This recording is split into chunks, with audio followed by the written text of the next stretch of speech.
Doctor P. Sridevi రచించిన 'కాలాతీత వ్యక్తులు' నవల తరువాయి భాగం. అప్పటికప్పుడే 10:30 దాటింది. డాక్టర్ చక్రవర్తి కన్సల్టింగ్ రూమ్‌లో అలికిడిగా ఉంది.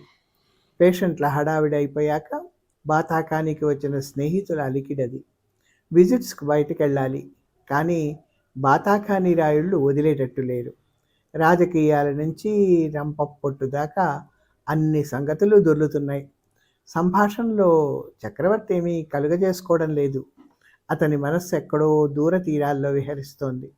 ఉండుండి ఏదో జ్ఞాపకం వచ్చిన వాడిలాగా ఉలిక్కి పడుతున్నాడు. కొంతసేపటికి డాక్టర్ వాలకం గ్రహించిన ఆ బృందంలో ఒకడు, డాక్టర్ గారు పరధ్యానంగా ఉన్నట్టున్నారు, మా మాటలేం వినిపించుకోవడం లేదు అన్నాడు.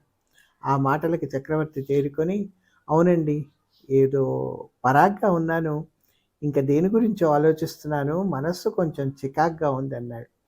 డాక్టర్లకే మనస్సు చికాగ్గా ఉంటే ఏం దారండి, దానికి కూడా ఏమైనా మందులు ఇంజక్షన్లు లేవు అన్నాడు మరొకడు.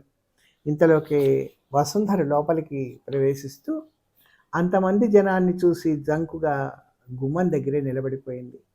తర్వాత నెమ్మదిగా పక్కకి తప్పుకొని నర్సు కాంపౌండరు ఉండే భాగంలోకి వెళ్ళిపోయింది. చక్రవర్తి ఆమె రాక గమనించాడు. వెంటనే లేచి కోటు తొడుక్కొని, క్షమించండి, విజిట్స్ ఉన్నాయి, కొంచెం బయటికి వెళ్ళాలన్నాడు. స్నేహ బృందం లేచి, సెలవండి అయితే మళ్ళీ కలుసుకుందాం అనేసి వెళ్ళిపోయారు. అమ్మయ్య అనుకొని చక్రవర్తి పక్క డిస్పెన్సరీ భాగంలోకి వెళ్ళి, వసుంధర గారు రండి అని కన్సల్టింగ్ రూమ్లోకి దారి తీశాడు. వసుంధర జంకుతూనే అతన్ని అనుసరించి ఎదురుగా సోఫాలో కూర్చుంది. ఆమె ఎందుకు వచ్చిందో డాక్టర్కి తెలుసు. పొద్దున్నే వసుంధర ఇంటికి వెళ్ళి తను క్షేమంగా ఉన్నట్టు చెప్పి రమ్మని తనతో కళ్యాణి మరీ మరీ చెప్పి వెళ్ళింది. ఇప్పటిదాకా తనకి తీరికే లేకపోయింది. అదేం వసుంధర గారు అలా ఉన్నారే అన్నాడు. వసుంధర అతని వైపు చురచురా చూసి, నిజంగా మీకు తెలియకే అలా అడుగుతున్నారా, లేక తమాషా చేస్తున్నారా అంది. క్షమించండి వసుంధర గారు, చూడగానే అలా అనేసానేంటో, మరేం కంగారు పడకండి, కళ్యాణి క్షేమంగానే ఉంది. రాత్రి సరాసరి మీ ఇంటి నుంచి ఇక్కడికే వచ్చింది. జరిగిందంతా చెప్పిందిలేండి. చాలా బాధపడింది. తర్వాత తొందరపడి ఉండకూడదని తనే ఒప్పుకుంది. నాకు కావలసింది క్షమార్పణలు కాదు, ఏమైపోయిందో రాత్రంతా అని బెంగపడి చచ్చాను. పోనీ కబురు పెడదామన్నా ఇంట్లో ఎవరూ లేరు. ఇదంతా మా పిన్ని వల్ల జరిగింది. కళ్యాణి మీకంతా చెప్పే ఉంటుంది కదా. అవును, చెప్పాను కదూ, రాత్రంతా ఆ సంగతే తలుచుకొని బాధపడిందని. రాత్రంతా అంటున్నారు, ఇక్కడే ఉండిపోయిందా? చక్రవర్తి నాలిక కరుచుకున్నాడు. కానీ మళ్ళీ, మరేం పర్వాలేదు, మన వసుంధరే కదా అని అనుకొని, నేనే ఉండిపోమన్నాను. అంత రాత్రి వేళ తీసుకెళ్ళి అక్కడ దిగబెట్టడము బాగుండదు. ఏం చేయడానికి తోచక ఇక్కడే గడిపేస్తే తెల్లారెక్క చూసుకోవచ్చు అనుకున్నాను. అంతకంటే చెయ్యదగిందేంటో ఆవిడకి తెలియదు. మీకు అర్థమవుతుందనుకుంటాను అన్నాడు. రాత్రి దిగబెట్టేశారేమో అని అనుకుని అడిగానండి, అంతకంటే మరేం లేదు. అమ్మయ్య, కళ్యాణి సమస్య తీరింది కానీ నా సమస్య తీరలేదు అంది వసుంధర. అంటే అంటే ఏముంది, ఈ మధ్య మా పిన్నికి నాకు రగడ ఎక్కువ అవుతోంది. మీ అందరితో చనువుగా ఉంటున్నానని ఆవిడకి కోపం. ముఖ్యంగా కృష్ణమూర్తి అంటే ఆవిడ మండిపడుతోంది. నిన్న రాత్రి మా ఇద్దరి మధ్య వ్యవహారం చాలా దూరం వచ్చింది. ఇంతవరకు ఇలాంటి గృహ కలహాలు కలలో కూడా ఎరగం. ఈనాటికి మా పిన్ని నేను కలిసి ప్రారంభించాం అంది వసుంధర. బృహచ్ఛిద్రాలనేసరికి డాక్టర్కి ఏవేవో పాత సంగతులు జ్ఞాపకం వచ్చాయి. తను, తన సంసార జీవితం, పెంపుడు తల్లి, గడిచిపోయిన జీవితంలో మధురమైనవి స్మృతిపథంలో పదిలపరుచుకోవాల్సింది ఇంతవరకు ఒక్కటి కూడా లేదు తనకి. విద్యార్థి దశలో స్నేహితులతో గడిపిన కొన్ని ఘట్టాలు, అనంతరం వృత్తి జీవితంలో అప్పుడప్పుడు పేషెంట్లు చూపే కృతజ్ఞత వల్ల కలిగే సంతృప్తి మినహాయిస్తే గృహఛిద్రాల గురించి తనకి వసుంధర చెప్తోంది. వాటికేం లేండి, అవి ప్రతి ఇంట్లోనూ ఉండేవే అన్నాడు సానునయంగా. వసుంధర జవాబు చెప్పలేదు. కొంచెంసేపుండి చక్రవర్తి, మీకు ఇవాళ కాలేజీకి లేదా? ఉందండి, కానీ ఎగ్గొట్టేశాను. కాలేజీని జ్ఞాపకం చేయకండి, గుండె గుబేలమంటోంది. ఈ గొడవలన్నింటి మధ్య చదువు ఒకటి మూలపడింది. పోన్లేండి కానీ, కృష్ణమూర్తి ఎక్కడుంటాడో మీకు తెలుసా? తెలుసు. ఏ? అతనితో ఓసారి అర్జెంటుగా మాట్లాడాలి. తీసుకెళ్ళమంటారా? వద్దు. ఆ స్టూడెంట్స్ లాడ్జీలకెళ్ళడమా? అలాంటి చోట్లకి జన్మలో వెళ్ళను. కబురు పెట్టి ఓసారి అతన్ని సాయంత్రం మా ఇంటికి పంపిస్తే సంతోషిస్తాను. వాడో బడుద్దాయ్. తెల్లారి లేచింది మొదలు అర్ధరాత్రి దాకా త్రిపాది నక్షత్రంలాగా ఊరంతా తిరగడం తప్ప మరో పని లేదు. గాలివాటుగా వాడే వచ్చి పడాలి గానీ, వాడిని పట్టుకోవాలంటే చాలా కష్టం. మధ్యాహ్నం ఇక్కడికొస్తాడేమోలెండి. అయినా ఓసారి వాడి లాడ్జికే వెళ్ళి చూస్తాను. దొరక్కపోతే చీటీ రాసి అక్కడ పడేస్తాను. కొంపదీసి నా పేరు రాయకండే అందులో. ఛ! అంత ఇంగిత జ్ఞానం లేదనుకుంటున్నారటండి. థాంక్స్. నేనెళ్ళిరానా మరి? ఉండండి, కాస్త కాఫీ తీసుకెళ్దురు గాని. వద్దండి. ఇందాకనే తాగాను. ఎక్కువ తాగితే ఒంటికి పడదు. వెళ్ళిపోయింది వసుంధర. భారంగా అడుగులు వేసుకుంటూ మెట్లు దిగుతున్న వసుంధరను చూసి డాక్టర్కి హఠాత్తుగా బుర్రలో మెరుపు మెరిసింది. ఈ అమ్మాయి చదువును నిర్లక్ష్యం చేస్తోంది. పిన్నితో పోట్లాటేసుకుంది. కష్టంలో ఉండే స్నేహితురాల్ని ఆదుకుందామని క్షమించరాని తప్పు చేస్తోంది. ఇప్పుడు కృష్ణమూర్తితో అర్జెంటుగా ఏదో మాట్లాడాలనుకుంటోంది. దీనికి అంతటికీ ఒకటే అర్థం అనుకున్నాడు. కారు స్టార్ట్ చేసి వీధిలో పడ్డాడు. చూడవలసిన 4-5 పేషెంట్లను చూసేశాడు. అక్కడి నుంచి అంతకు 2 రోజుల క్రితం అడ్మిట్ చేసిన పేషెంట్ని ఒకసారి చూడ్డానికి కేజీ ఆసుపత్రికి వెళ్ళి ఆ తర్వాత కృష్ణమూర్తి లాడ్జికి వెళ్ళాడు. గదిలోకి వెళ్ళి చూసేసరికి కృష్ణమూర్తి సామాన్లు సర్దుకుంటున్నాడు. ఇదేమిటో బట్టలు సర్దుకుంటున్నావేంటి? సర్దుకుంటున్న ట్రంకు పెట్టె మీద కూర్చొని కృష్ణమూర్తి, కూర్చో డాక్టరు, ఏంటి విశేషాలు అనేసి సిగరెట్ ముట్టించాడు. ఏడ్చినట్టుంది. నేను అడిగిన దానికి సమాధానం చెప్పక నన్ను విశేషాలు అడుగుతావేంటోయ్? అయ్య బాబోయ్, అంత కోపం వస్తే ఈ దీనుడు భరించగలడా? ఊరెళ్తున్నానోయ్ డాక్టరు, ఊరెళ్తున్నాను. ఏ ఊరు? ఇంకే ఊరో ఎందుకు, మా ఊరే. అదేంటి అంత అర్జెంటు పని ఏం తగిలింది? నిన్న రాత్రి 10:30 దాకా బాగానే ఉన్నవాడివి, ఇప్పుడేమొచ్చింది? ఏం రాలేదు. బుర్రలోకి ఆలోచన వచ్చింది. ఇంటి మీద కుతిపారింది. పండక్కి కూడా వెళ్ళలేదా? అమ్మని నాన్నను ఓసారి చూడాలనిపిస్తోంది. డాక్టర్కి నవ్వు వచ్చినంత పని అయింది. కొయ్ కొయ్ అన్నాడు. ఈ టక్కరి వేషాలు నా దగ్గర ఎక్కువ. ఇల్లంటే భయపడి పట్టణంలో మకాం పెట్టిన వాడివి, ఇంటి వాళ్ళని వీలైనంత తప్పించుకుంటూ తిరుగుతున్నవాడివి. ప్లేట్ ఫిరాయించి ఇలా మాట్లాడితే నమ్మాలా వద్దా? ఏం జరిగిందో చెప్పు అన్నాడు. కృష్ణమూర్తి మొహం అదోలా పెట్టి, లాభం లేదు డాక్టరు, నీ దగ్గర అబద్ధం ఆడి నెగ్గలేను. నిజమే. ఇంటి మీద ఝాస కాదు, పాడు కాదు. వేరే అవసరం వచ్చింది, వెళ్తున్నాను. నాకు బుర్ర చెడిపోయింది డాక్టరు. నాకేదో జరిగింది. హాయిగా సాదాగా బతుకొస్తున్న వాడిని ఈ మధ్య కొంచెం పరాగ్గా ఉండేసరికి అమాంతంగా కొన్ని సమస్యలు వచ్చి మీద పడ్డాయి. నీకు తెలుసుగా, నాకు కొన్ని అంటే భయం. అంటి ముట్టనట్టుగా అలా బతికేయాలి కానీ సీరియస్ విషయాలేవి ఆలోచించకూడదు. అది నా మతం. ఈ మధ్య దానికి కొంచెం వ్యతిరేకంగా జరిగి బుర్రకి ఆలోచించవలసిన దుర్గతి పట్టింది. అంచేత ఓ వారం రోజుల పాటు మకాం ఎత్తేసి మా ఊళ్ళో మా భవంతిలో పందిరి మంచం మీద హాయిగా పడుకొని నేతి లడ్డూలు తింటూ భట్టి విక్రమార్క కథలు చదువుకుంటాను. వారం రోజులు అలా బతికితే బుర్రకు పట్టిన తిక్కలన్నీ వదిలిపోయి హాయిగా ఉంటుంది. ఆ తర్వాత మళ్ళీ తిరిగి వస్తాను.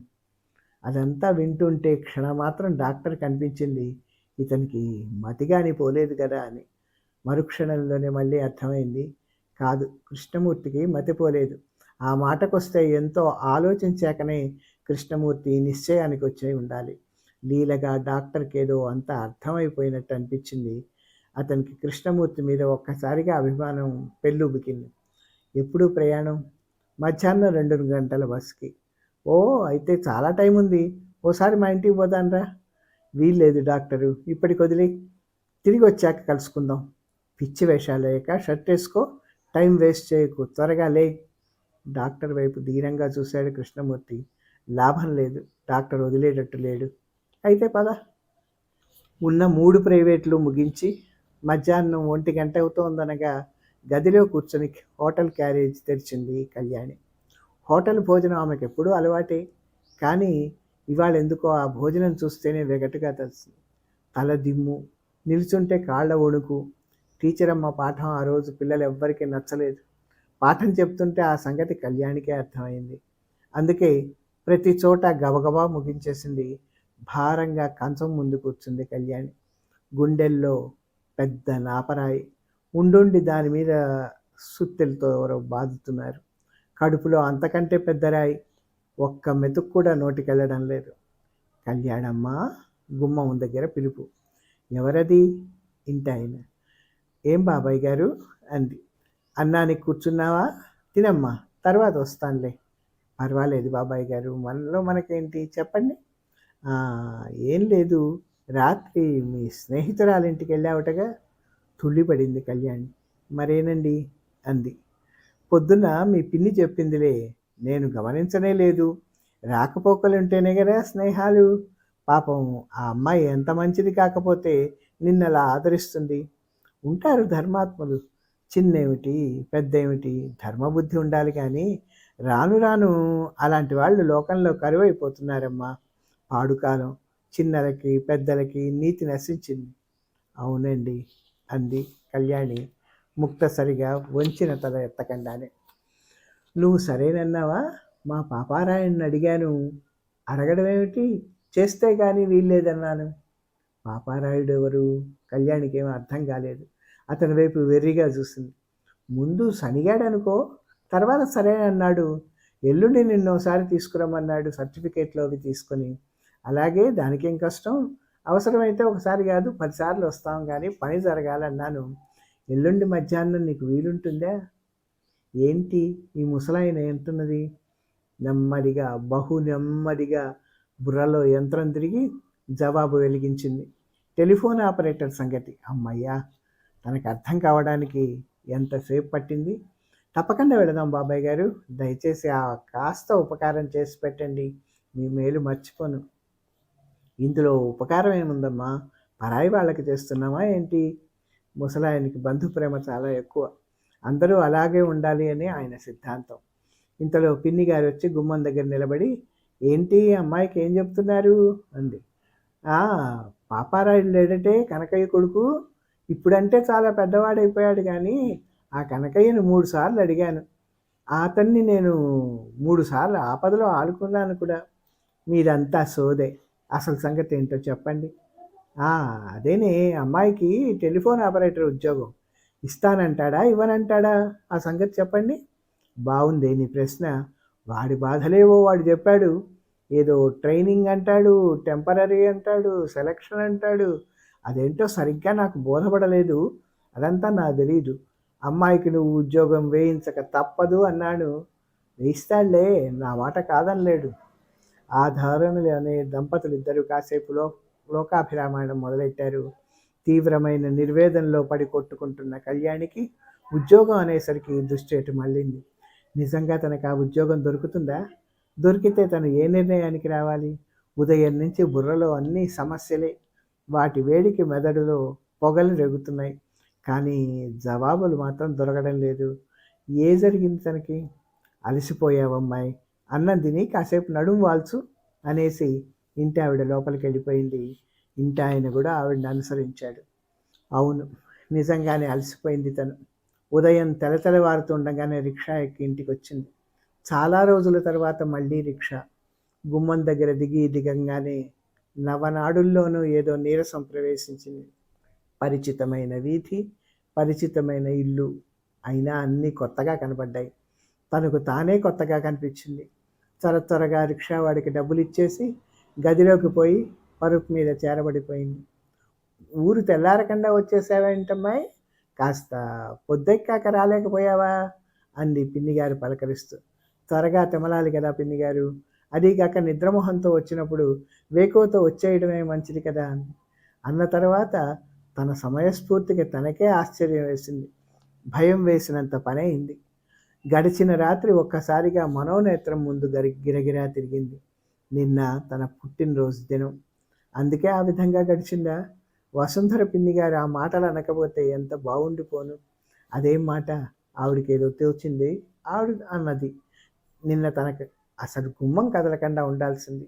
ఇంట్లోనే ఉండిపోతే ఇన్ని పరిణామాలు వచ్చి ఉండేవి కాదు. ఇప్పుడు అనుకుని ఏం లాభంలే. పరుపు చుట్ట మీద చేరబడిన కళ్యాణి కళ్ళల్లోంచి నీటి చుక్కలు జరజరా రాలాయి. ఇంతే తన జీవితం. జన్మాంతం ఇలా ఒంటరితనంతో బాధపడాల్సిందే. తను ఎవరికీ అర్థం కాదు. నిజమేనా? తనేంటో డాక్టర్కి అర్థం కాలేదా? కాదు. అలా అనుకునేందుకు తనకు హక్కు లేదు. నిన్నటిదాకా ఉందేమో కానీ నేటితో ఆ హక్కు పోయింది. డాక్టర్కి తన అర్థం కావాలి. అందుకు ప్రయత్నించాలి తను. తప్పదు. అలాగే వసుంధరకు కూడా క్షమాపణలు చెప్పుకోవాలి. పాపం వసుంధరే లేకపోతే తన జీవితం ఏమై ఉండేది? వసుంధర పిన్ని గారు తనకు మహోపకారమే చేసింది. ఏదైనా ఒత్తిడిలోనే కానీ మన అంతర్గత వ్యక్తిత్వ స్ఫూర్తి ఆకారం దాల్చి ఆచరణలోకి దిగదు. రాత్రి అదే జరిగింది. వసుంధర పిన్ని గారే తన ప్రియ బాంధవి. తన మనోనేత్రం తెరిపించి కర్తవ్యంలోకి ఉరకలెత్తించింది. ఆ సంగతి తనకొక్కర్తికే తెలుసు. చక్రవర్తికి కూడా తెలియదు. ఈ జన్మలో తను చెప్పలేదు కూడా. హఠాత్తుగా ఆమె మనసును ఆక్రమించిన విషాద మేఘాలు అదృశ్యమైనాయి. ఏంటిది? తనెందుకు ఇలా కుంగిపోతోంది? ఇన్నాళ్ళకి తన జీవితం ఫలించింది. తన ఒంటరితనం తొలగిపోయింది. తనిప్పుడు హాయిగా లేచి నిలబడాలి. ధైర్యంగా ప్రపంచాన్ని చూసి చిరునవ్వు నవ్వాలి. తనకి పునర్జన్మ వచ్చింది. తనొక కొత్త కళ్యాణి. ఈ కొత్త కళ్యాణి లోకానికి భయపడదు. తన మీద ఇంకెవరికీ హక్కు ఉండనివ్వదు. ఆఖరికి చక్రవర్తికైనా సరే. ఏం చేశానని తనకి భయం? జరిగిన దాన్ని గురించి భయం దేనికి? వెళ్ళి నిర్భయంగా లోకాన్ని ఎదుర్కోవాలి తను. మళ్ళీ తనకే నవ్వొచ్చింది. ఏ లోకం? తనకి తెలిసిన లోకం అంతా కలిపి 10 మంది లేరు. తక్కిన లోకానికి తను అసలు బతికున్నట్టే తెలియదు. ఏవో గంభీరమైన మాటలు వాడుతూ ఉంటారు కానీ మనకు సంబంధించిన ప్రపంచం ఎప్పుడూ చిన్నదే. ఆ చిన్న ప్రపంచంలోనే అనేక సంఘర్షణలు. సాయంత్రం 4 గంటల దాకా అలా అచేతనంగా పడుకొని ఉంది కళ్యాణి.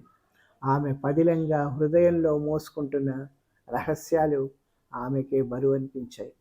ఆ బరువులోనే ఏదో నిష.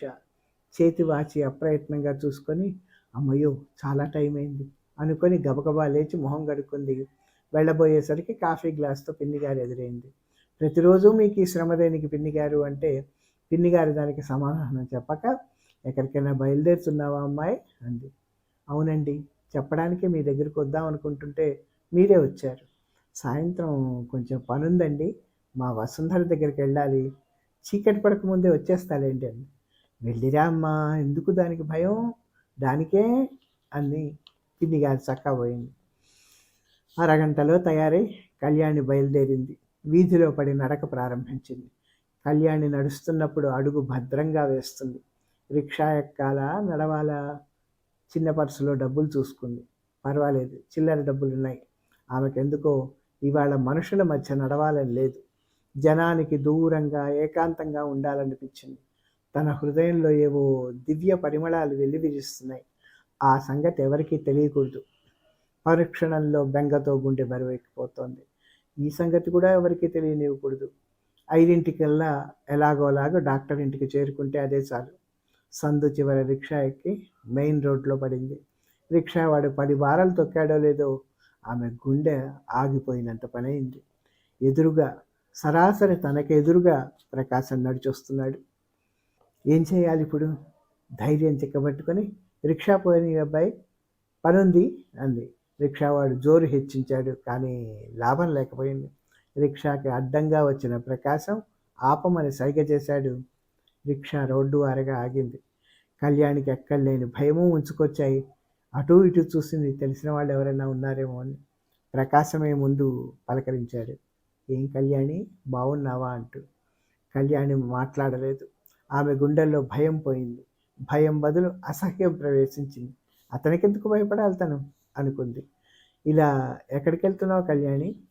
పని మీద ముక్తసరిగా జవాబిచ్చింది. రిక్షావాడు కొంచెం దూరంలో రోడ్డు వారు నిల్చొని చెమట తుడుచుకుంటున్నాడు. చాలా కాలానికి కనబడ్డావు మళ్ళీ. నువ్వెక్కడున్నావో తెలుసుకుందామని ఈ మధ్య చాలా ప్రయత్నించాను. దేనికి? దేనికంటావేంటి కళ్యాణి? జరిగిన దానికి క్షమించి స్నేహితుడిగానైనా చూడలేవా? ఎవళ్ళ స్నేహితులు వాళ్లకు ఉన్నారులేండి. అండినా ఎప్పుడు నేర్చుకున్నావు కళ్యాణి? మీరు కూడా నేర్చుకోవడం మంచిది. పోనీలే, క్రమంగా అది నేర్చుకుంటాను. ఇన్నాళ్ళకి నిన్ను తిరిగి చూడగలిగాను, అంతే చాలులే.